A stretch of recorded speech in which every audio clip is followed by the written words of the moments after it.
I'm really delighted to welcome ML Huppatz, Regan Sterry, and Brigid Connors. We wanted to elevate some leaders working in the, if you like, the people and culture space, and talk about the sector, talk about all the challenges that we've discussed so far and the opportunities.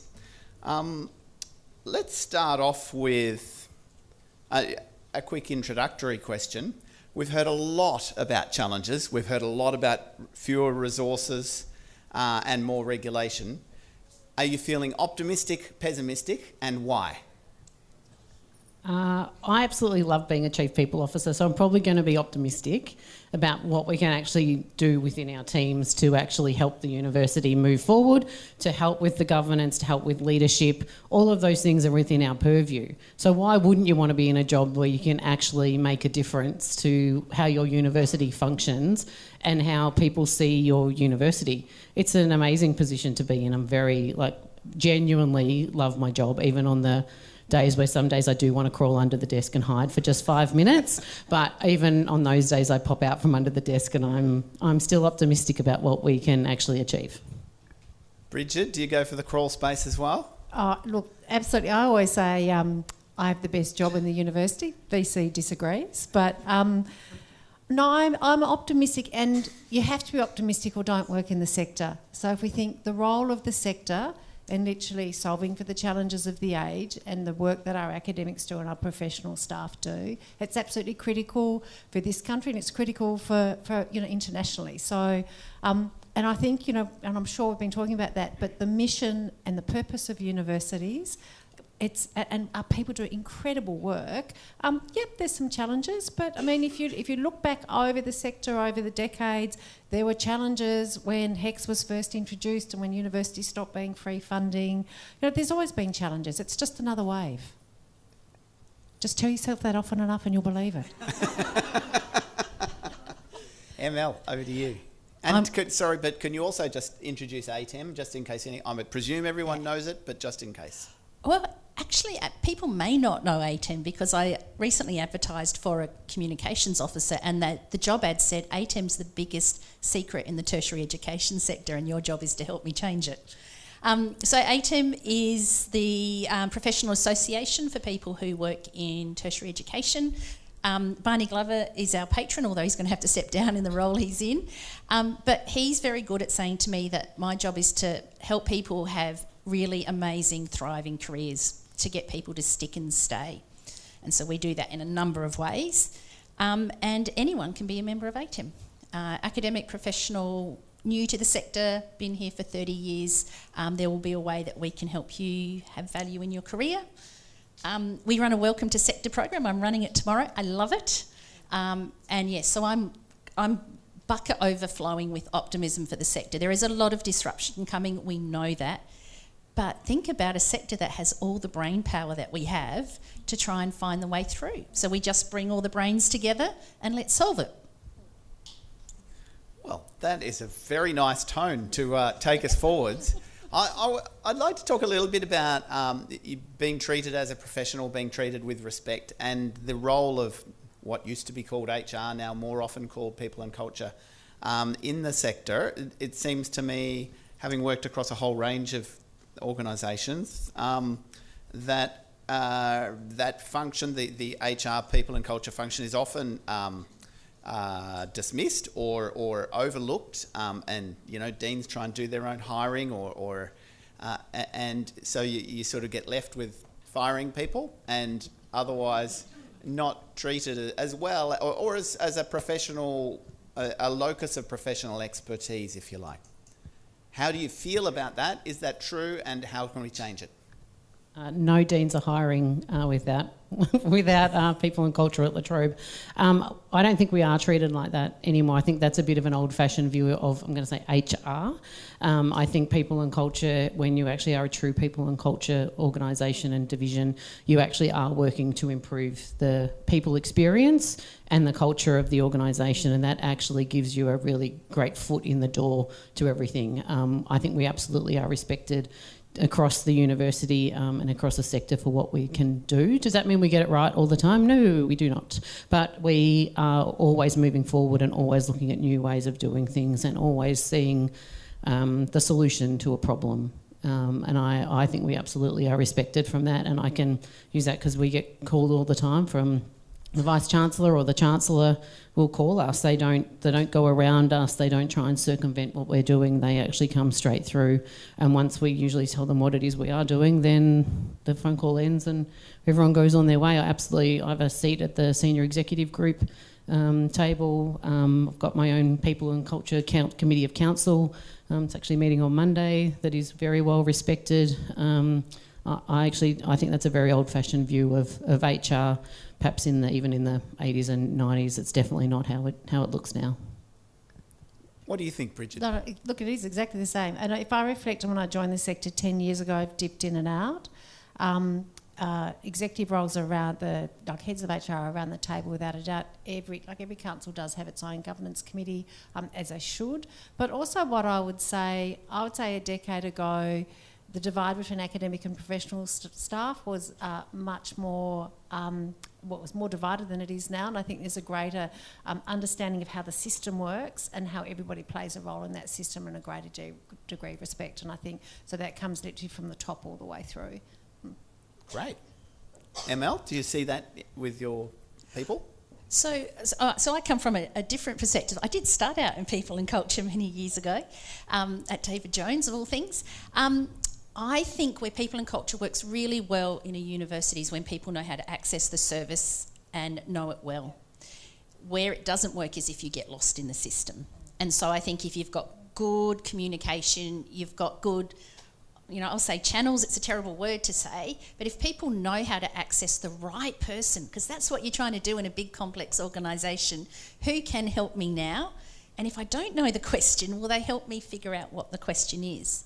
So when I think about, working with heads of school and coaching deans and things like that, quite often they've got a question but they're not quite sure what it is. And I think people and culture often comes up against that. You have to help people find what they're trying to solve as well. That was roundabout, I'm sorry. No, that's all good. So we talked a few moments ago about 10 different things. So I'll try and get through a couple on the list. First is demographic cliff. Particularly in the academic sector, we know there are certainly a lot of older workers. Either they're going to choose to leave, and then you have to work out how you're going to fill those places, or they're going to stay and we have to rethink how we deal with older workers. Do we need more parking bays for mobility scooters, for example? Which is it going to be, and how are you going to solve it? I'll probably start. I think, we're in that period, you've heard it before, we've got many generations in the workplace, and each generation, is motivated by different things. Purpose is really big. Anyone that works in our sector is here because they believe in purpose. For our older staff, their view of purpose is very different to the new generation that's coming in now. The generation that's coming in now, they will happily sit and do database entry if they know the purpose of that is to help a student get a scholarship. Their view of purpose is really different. So we need to think about this, and we need to have variety. And so, we want our workforce to turn over in a nice way, and we want to keep all those beautiful, talented people engaged who want to stay and make the workforce better. But I think we have to acknowledge we've got different needs at different points.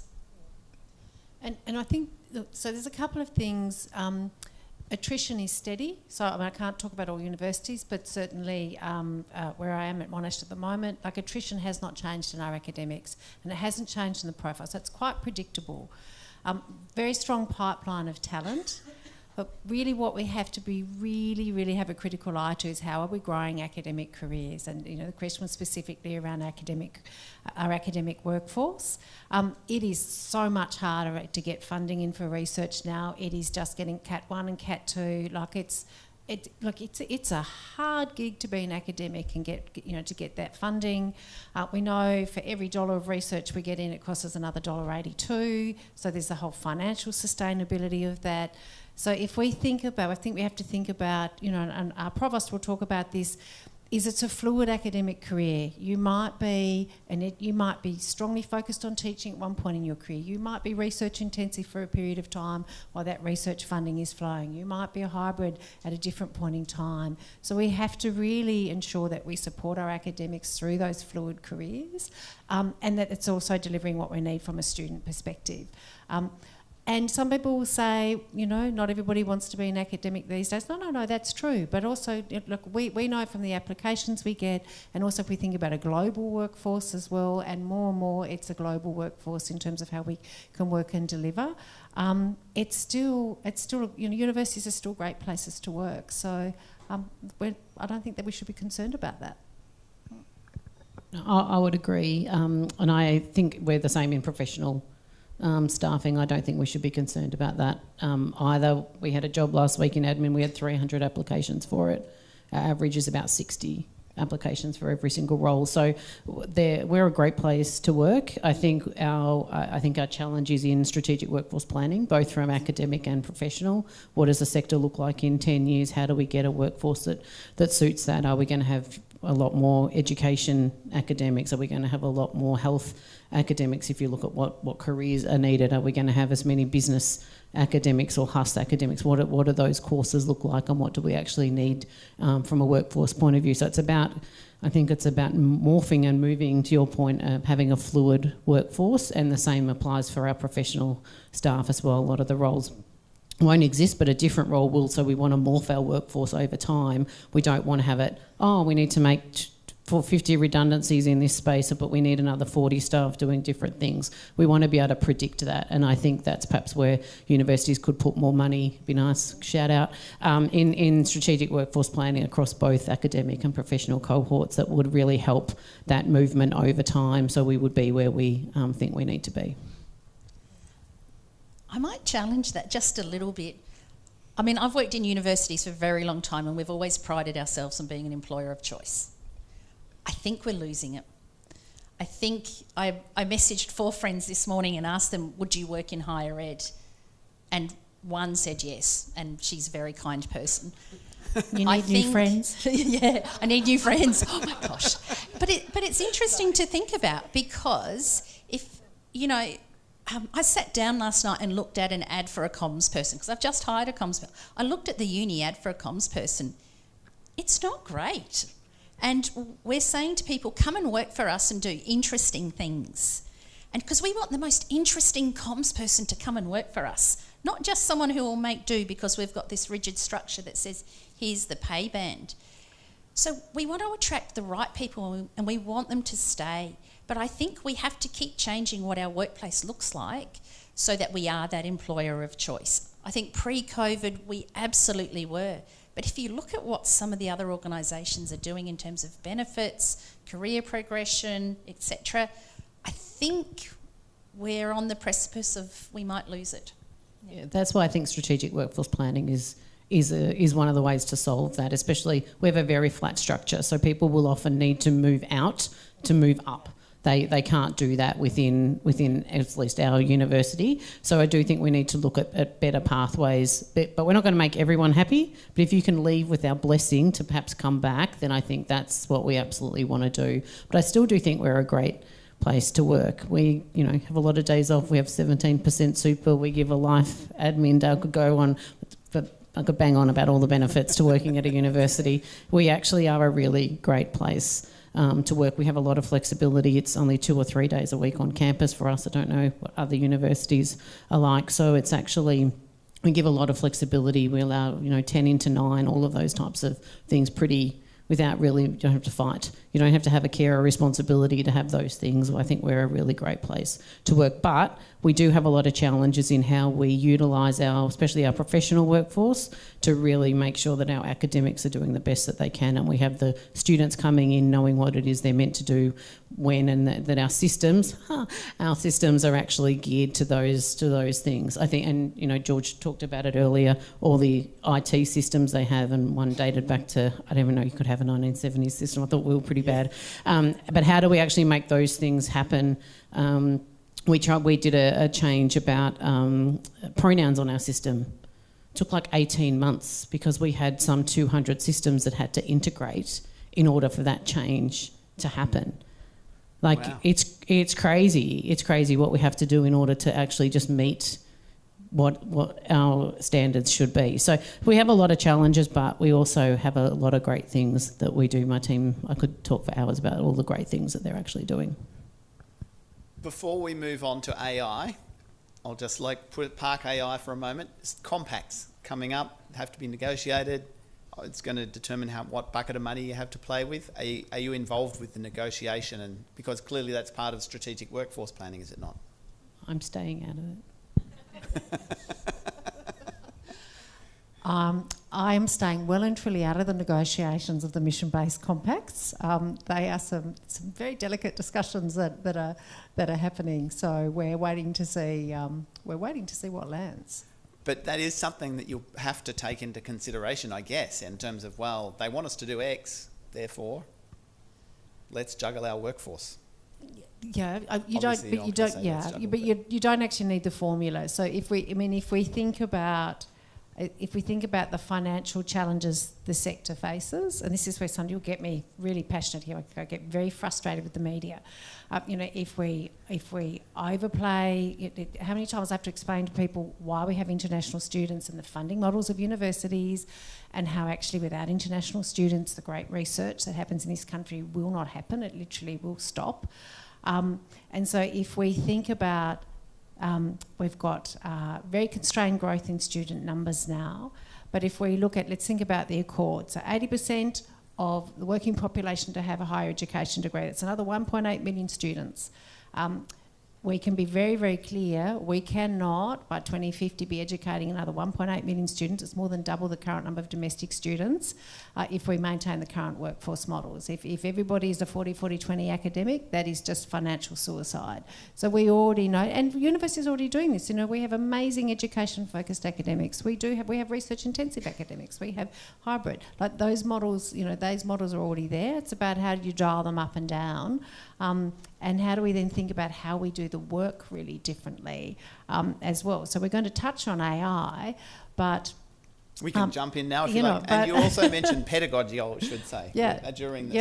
So, HR getting involved in all facets of the business. Yeah, so I was just sharing out in the break, we had a strategic planning session, a couple of weeks ago. And as a group, and we were trying to really fast forward just even in 10 years. And we're saying, what does the student experience look like in 10 years? And I don't know about you here in the room, I said, look, I'm not very good at thinking beyond 3 or 4 years. I'm actually not very creative like that. But, one of the teams, they were literally playing back, and they were playing back that there was a student based in India, and there they had their avatar, and through holograms, and they literally were dialing into Prato, one of our campuses, for one of their sessions, for an interactive session. Another was being delivered from a Malaysia campus, another from Australia, another from Indonesia. This is all happening virtual in real time, and there weren't people literally in the classrooms delivering that. Now we're still delivering the pedagogy, still designing all of that, but that was Bobby's experience in 10 years' time. So we're all going to have to lean into the different ways of delivering. Will we still have 3, 4, 5 years degrees? The industry are telling us that's far too long. Many industries are saying that is far too long for us to have work-ready graduates on the table. There's a big there's transformation that needs to occur, and that's what we're going to have to really lean into.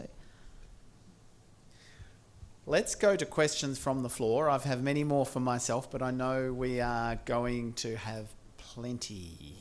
Oh, this is the time when people don't ask questions. Oh my God, this we do already at the back. It's like one of our staff forums with Slido coming through, so I'm well versed. Hey, I'm just curious, what are some of the key priorities for your university specifically in your role, for you? So for Monash and for the Trobe specifically. Oh gosh, where do we start? At a practical level, we're about to enter enterprise bargaining again, so strap yourselves in, brace ourselves for that. That's always fun.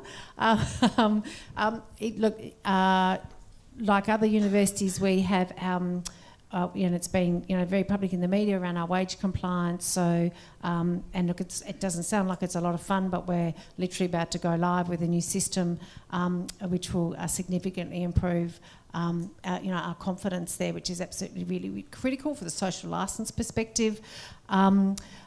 Bringing new talent in, so looking at it's not in large numbers, but we've got two big programs, Project Emerge and Project Magnet, bringing early and mid-career researchers in from the US. That's a great environment to be bringing talent in from, given the challenges that are happening there. So we've got some great academics coming from Harvard, Johns Hopkins and the like.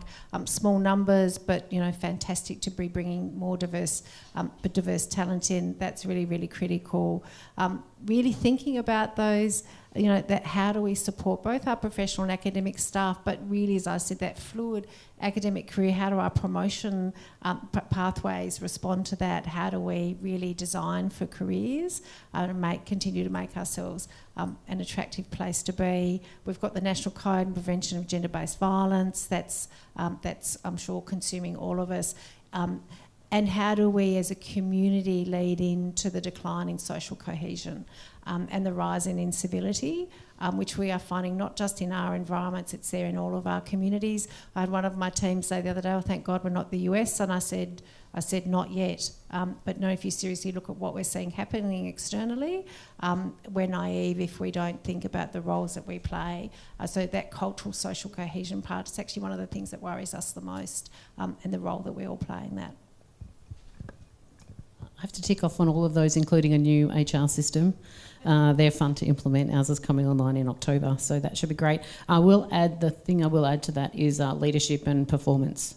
So we launched a new leadership performance strategies, two strategies last year, and implementing those. What does it mean to be a leader at La Trobe? What does it mean to have good performance? And I think the sector largely has looked at achievement in the past, like many organisations, and we're morphing that now into behaviours and capabilities as well. So it's how you perform your work is just now as important as what you actually achieve, because of all of the issues that arise when you don't. But that doesn't, it doesn't seem radical, but it actually is. But all of those things, EDI is a huge focus of ours, and the new government legislation that just came in around the disability governance as well. But tick. I'm going to put a slightly different view on the table, which might be a little bit provocative. But there's a reason there's a very distinct academic promotion pathway. It's a really narrow career. So there are about 40 organisations you can work for in Australia if you're an academic, if you're a pure academic.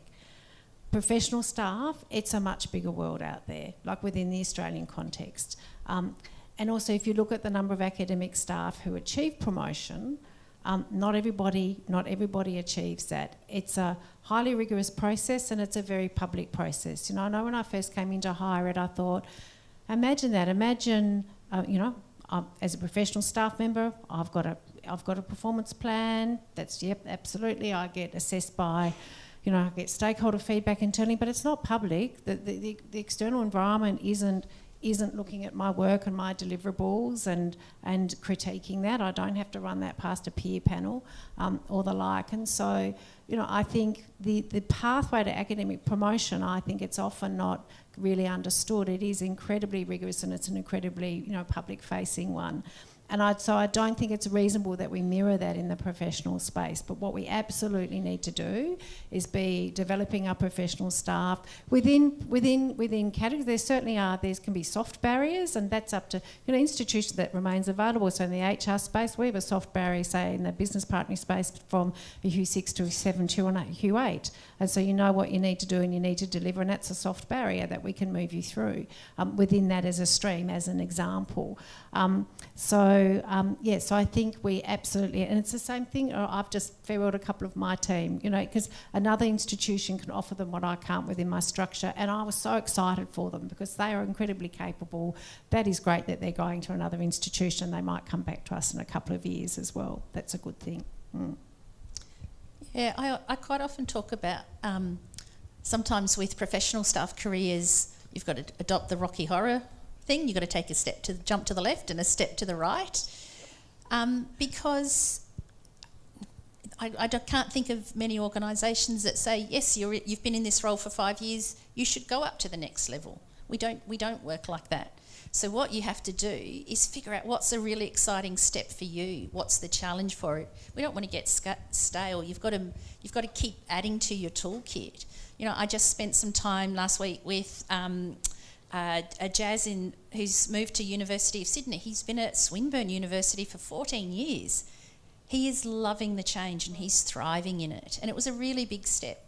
You don't have to move interstate. You know, it's a really amazing sector. And even working in one university, you know, I think at Monash should be like 4,000, 6,000 professional jobs. Hey, that's pretty amazing. You don't have to change employer, but you have to upskill and get yourself ready to think about what your career looks like and take control of it as well. We have time for one more question up the back. It's Liz. I'm sorry about this, but the microphone was thrust upon me. So now I'm thinking I've got to ask a question. But I do want to ask a question. Workforce planning in a university is really, really difficult because you've got to engage so many stakeholders. I mean, and there's things like what's going to happen to a certain discipline and so on and so forth. I'm just interested in how you're going about gathering the data and getting the buy-in, because you could have a workforce plan over here, faculty over here will do what it wants because it's got the money to hire the people. So I'm interested in how you go about doing this, what you see the barriers are. None of our schools have money to hire people, so that's okay. But it actually does come down. So I'm being facetious. We're a great place to work. We have money. We have great students. Come to us. It actually is a wonderful. But actually, that's actually what makes the Trobe great. Is we actually have to be collegial in what we do. The Office of the Provost has to actually look across all of the schools and look at what is actually best for the university. It's going to have to look at where all our CSP funding go, and that's not going to be an equitable, everyone gets 10% model. It's absolutely not, but we need to work as one university. Also, I think it goes to your discussion about what an academic work is and what an academic career is. And we have academics who actually move across schools, that their disciplines morph into other areas. AI is one of those examples. Does it sit in science and computing, or does it sit in business? Or in the future, does it sit in health? And it's the same academic doing similar work but across very different portfolios and areas. So it goes to what is an academic career in the future. It isn't just because something moves over here that academic is out, or that we move a course and that academic has to leave. I think the breadth of what academics do these days is not perhaps as narrow as it once was. And I'm not even going to pretend that we've nailed this. Because across our 10 faculties, at the moment we have the challenge our finance and our HR systems don't talk to each other. So it's actually incredibly difficult to look at workforce planning, and you have to look at it through You've just made me feel so much better. through the financial lens. So when we talk about workforce planning, what we do, we work with every faculty, and of course we do. We look at the Excel, we look at what's expected, but more and more, and it is about we work with them, say, and it links into so many things. We'll say let's look at your profile. So we look at it through gender balance. So that's a really big focus for us. Let's look at it through gender balance. Let's look at it through your workforce profile. Just because a level E leaves doesn't mean you're replaced with a level E. Where does the work need to happen? And so we do have a profile which we, in terms of early, mid-career and our more advanced academics, and what that should look like. As well, like what that ideally looks like, and that's in terms of the impact on the student experience, and that's really important to look at it through that lens. But what it is, that's literally faculty by faculty, that's spreadsheet by spreadsheet, and it's not at all sophisticated. So until we have our new ERP in 2028, we won't actually be able to have that whole of institutional view. So we make do with what we have, but it's art, not science. But I think that's one of the challenges, and what the provost and our deans are actually facing and actually going head into. It's actually taking all of the data. It doesn't need to match up. It actually doesn't need to be perfect. It doesn't need to be in a one-stop shop.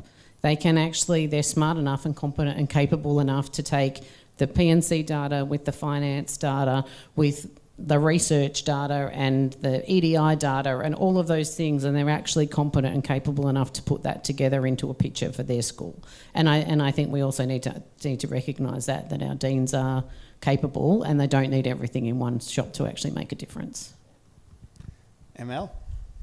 So I'll have a slightly different lens on that. I think workforce planning is absolutely imperative. You need to know your people, you need to know what they need and what they're looking for. I think where people and culture departments can make a real difference is helping think about what are the broader capabilities across your workforce that are needed, not at an individual level, like we heard talk before about what's the culture of governance, what's the culture of change management, what's the culture of coaching, all of that. I think we need to, in terms of thinking about workforce planning, we also need to be thinking about what the capabilities that are really embedded across a whole organisation. So a slightly different lens on that, but really critical. Fantastic. Thank you. Yes. Can I ask the audience a question? You've been here for 2 days. How optimistic are you feeling about the sector? Put your hand up if you're optimistic. Okay, we're about 75%. Okay. Next year's KPI, we need that to be 100. Fantastic. What a great And way we to didn't finish. get to AI in recruitment, which we all... That's all right, because the next AI session is on recruitment. AI. So you can just Okay, we can ask add a in question. from down. Yes, absolutely. Could we just have a quick one sentence Oh, on it? yes, What's yes, your view? yes, go for One it. sentence AI Absolutely. recruitment. We can't have 300 people applying and it not have an AI overview over it. But I think the issue with AI in people and culture is the people. We need to put the people and the culture into how we use AI. It's not a set and forget. One more thing, when we wrote out Copilot, one of our deans actually said it's called Copilot, not autopilot. And I think that pretty much sums up how you should be using it. Yeah. It's the AI plus people. You've got to make sure, obviously, that it's not bringing bias into... I was actually talking to Headhunter this morning and I just said, how much are you using AI? They said it saves me 1 day a week, but I still talk to every candidate that I put before an executive panel, and I'll run the CVs through, and they get two. They get Gemini and they get Claude to do the prioritisation against their prioritisation, just to check their own bias, also to check if there's anything, and prepares the reports. But they read every single panel report and the like. But it's saving them a day a week. Wow. One of our executive recruiters here in Melbourne. Yeah. Oh, that's fascinating. Really, really great insights. Thank you. Sorry we have to wind it up everyone. here, but thank you so much.